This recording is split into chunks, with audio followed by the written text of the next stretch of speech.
Hello साथीहरू, स्वागत छ तपाईँहरूलाई आजको मेरो मिनी ब्लगमा। आज म चाहिँ बाबुले झुलुङ्गोमा हालेर लुगा मिलाउन गइराखेको छु है। लुगा त आफूले मिलाए जस्तै लाग्छ, तर है फुतु फुतु जहिले पनि बाहिरै निस्किरहेको हुन्छ कि लुगा। एक दुई दिनपछि हेऱ्यो फेरि त्यस्तै हुन्छ, मिलाउनै पर्ने हुन्छ के गर्नु।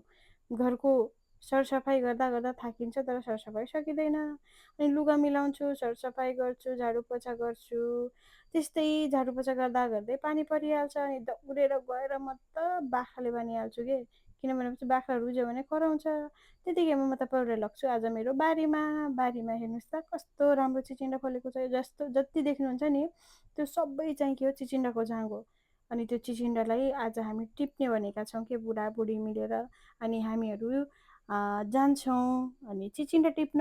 अनि बुढा हेर्नुहोस् त यस्तो ठुलो लट्ठीमा आँसी बाँधेर चिचिन्डा टिप्न रेडी हुनुहुन्छ। ओहो, टिभी पनि सक्नुभयो, हेर्नुहोस् त यस्तो दामी चिचिन्डा। त्यतिकैमा मैले एउटा अम्बा देख्छु आफू त पुग्न सकेन नि, बुढालाई यस्तो टिभी माग्छु अनि टिपिदिनुहुन्छ। अनि म अम्बा खान्छु। तपाईँलाई थाहा छ अम्बा धेरै हेल्दी हो नि।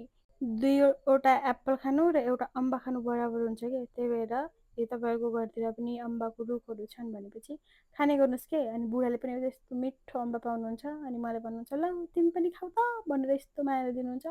मैले पनि यस्तै समातेर गम्मा गम खाइदिन्छु मायाले दियो भने त छोड्ने कुरै भएन। रिसले दिए त खाइहाल्छौँ, मायाले त दिएपछि त हामी त छोड्दै छोड्दैनौँ।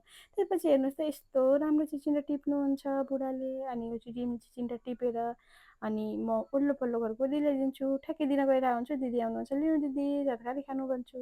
अनि उता पल्लो घरको दिदीलाई पनि गएर दिन्छु। अनि त्यसपछि म आफू पनि चिचिन्डाको तरकारी बनाउँछु र खाना पकाउनु